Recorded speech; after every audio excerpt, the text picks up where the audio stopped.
Oh, and happy new year. It's your sense, doctor. All right. If you're like me, by now you will have written your new year resolution. And personally, at first, what I did was that I sat down and I drafted about 10 resolutions for the year. Resolutions are desires, they are aspirations, they are like prophecies of things that you want to chase. So, what I did first was that I wrote about 10 things I want to achieve for the year and I divided them according to months. For example, in January, initially I wrote about my business plan. I talked about my career plan. Then I talked about my ministerial plan. I talked about having a virtual presence. I talk about being financially stable. I talk about my event and tour. I talk about honorary awards. I talk about being a useful vessel and being able to run NGO. These are about 10 different things that I had in mind to achieve for the year. And what I did initially was to arrange them according to the months of the year. However, out of the 10 that I wrote initially, I reduced them into 7 core areas because if I'm to give myself so much time, I may be too relaxed to invest the effort that is needed. So, what I do regarding my New Year resolution was that I reduced that 10, 12 New Year resolution to 10, and then I now reduce it finally to 7 so that between January and July, which is almost the middle of the year, I will have made attempt on the different things I want to do. For example, the first thing on my list for January is my personal relationship with God and ministerial development. I believe that's the foundation for any other thing. If I'm able to maximize every aspect of my life and my relationship with God or my divine presence is absent, I feel I will not be able to achieve results. So for my first resolution for January, I decided to invest into my relationship with God. And then for my second resolution, I intend to produce products and to produce services that will serve a global audience. And then the third resolution, which is for March, is to have global partnership to share the revelations, to share the product and services that I've received. And then number four is to open branches, to open offices, and to be able to offer those services globally. Then number five, I believe that when I carry out all this, that I will be financially stable, and then I'll be able to run my NGO, and then I'll get multiple Nobel Laurel prizes, honorary prizes, and other prizes for that. So for January, what I decided to do was to pick the most important out of the 7. So for January, my resolution for January is to become God's minister with practical science, with wisdom, with accurate discernment, guiding people into dominion and community manifestation. And when I look into people that are already doing this thing I desire, you will see that the life of Jesus was a good example of such an instrument of usefulness. If you look at Pastor Enoch Adeboye, for example, is someone that carries God's presence. So this is something I desire to achieve. So what I've discovered is that I can divide that my big vision into daily and weekly hacks. So in order for me to become God's minister with practical science, with wisdom and accurate discernment, and to be able to guide people into dominion and to be able to have practical manifestation in my ministry, I have decided that what I am going to do is that I am going to research into lives and principles that guide men that have gone the same path as I am. So I've made up my mind that between January 1 and January 7, I am going to read 6 chapters of the Bible daily. And at the end of January 1 to January 7, I should be done with the Old Testament scriptures. And then between January 7 and January 14, I intend to focus on the New Testament and I'll read about 4 books or 4 chapters daily.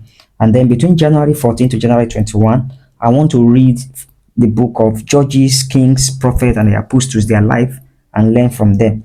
And then between January 21 to 28, I want to read on church history and God's general.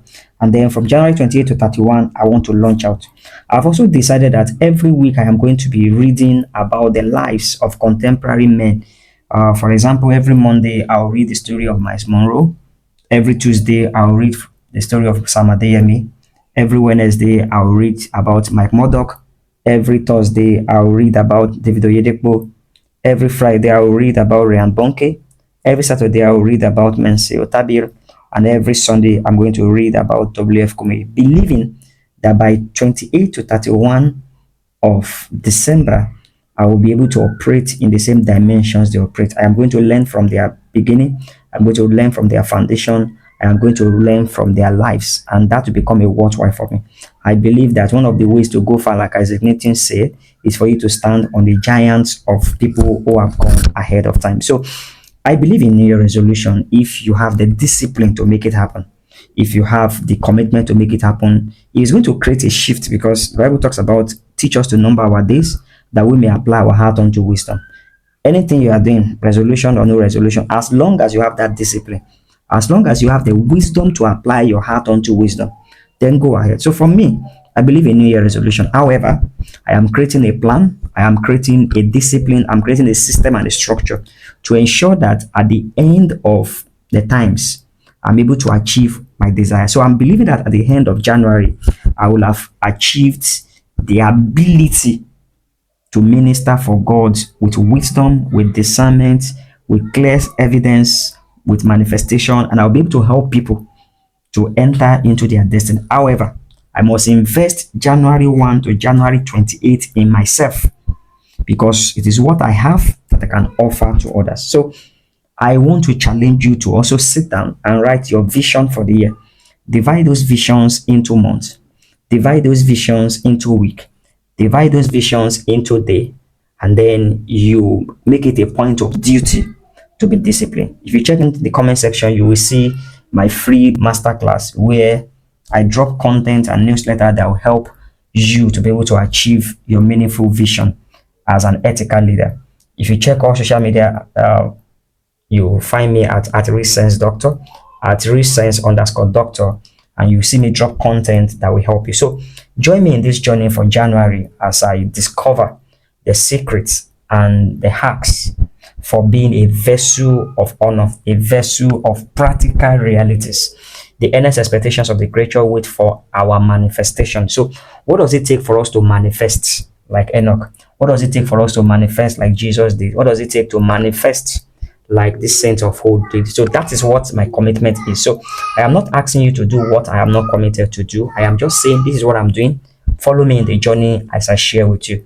Today on my platform at Resense_Doctor, I will be sharing the principles I learned from the 3 chapters of the Bible that I read today on how you can learn to start any meaningful ministry or business, or how you can start a meaningful movement, just like the story of the creation. The creation story, for example, is a worthwhile inspiration on how you can start something worthwhile.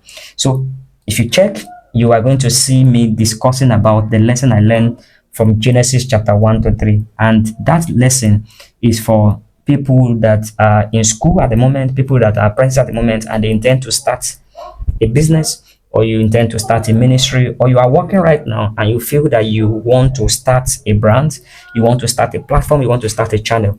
You need to watch that video so that you will learn the basic steps from creation that will help you to make worthwhile decisions that will bring about success. So I believe in New Year resolution. Do you believe in New Year resolution? Drop it in the comment section. And if you have any vision that you have in mind, but you don't know the pathway or the strategy to go about it, drop that thing in the comment section. I'm going to make a video concerning it. And I'm also going to drop a link that will help you to join my community, where together we can hold each other hands and go far in life. It's your Sense Doctor, and this episode is sponsored by Viewet Optics. Viewet Optics is responsible for providing eye care kits such as these glasses that helps you to walk in the sun, protect your eye from dust, from screen radiation, from phone radiation. They also provide reading glasses, optical drugs, and other things that will help you to have a good vision, a healthy vision, a wealthy life. We also offer coaching. I'm sure you've seen our masterclass for January, Ethical Leadership Masterclass. The registration is ongoing. It's just 35,000 naira for the early birds. And you're going to have 1 month of internship coaching with me, where you're going to be learning 5 principles to massive leadership, massive result, massive community influence. Register now and make sure that you are a part of the class. It's your sense doctor. Share, like, comments, and see you in the next episode.